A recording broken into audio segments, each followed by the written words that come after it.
Le 4 juillet, le soir. Dans l'état où je me trouve, j'ai eu la tentation d'adoucir un peu les mortifications habituelles que j'ai reprises avec rigueur depuis quelques mois, car j'ai senti que Jésus le souhaitait.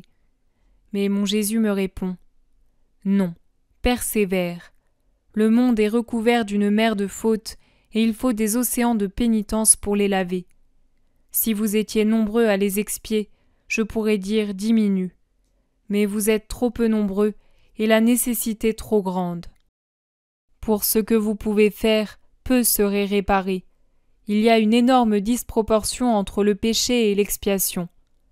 Mais je ne regarde pas combien vous pouvez faire.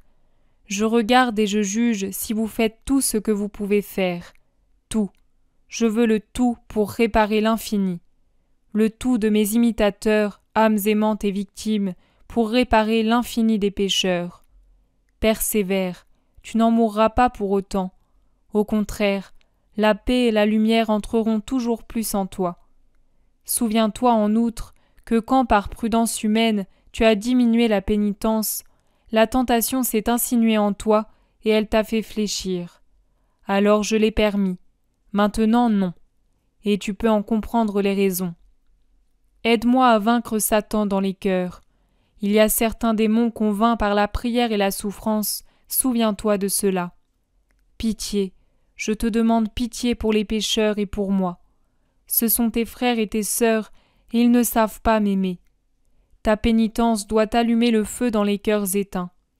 Je suis ton frère, et les pécheurs me flagellent. Si tu me voyais humainement flagellé, toi qui ne peux voir fouetter un animal, ne te lancerais-tu pas à la défense de ton Jésus ? Souviens-toi, chaque péché, chaque blasphème, chaque malédiction contre Dieu, chaque perte de foi, chaque trahison est pour moi un coup de fouet. Doublement douloureux, parce que je ne suis plus le Jésus inconnu d'il y a 20 siècles, mais bien le Jésus qu'on connaît. Le monde sait ce qu'il fait maintenant, et il me frappe quand même.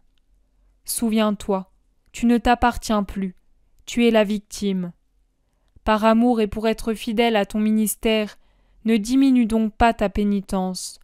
Chaque pénitence est une blessure en moins à ton Dieu, tu l'as subie pour moi.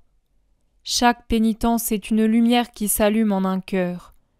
Je t'enlèverai moi-même la pénitence quand je jugerai que tu auras assez souffert, et je mettrai entre tes mains la palme.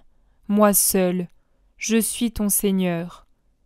Pense à toutes les fois où j'étais fatigué de souffrir, et pourtant je souffris, pour toi, car je t'aimais.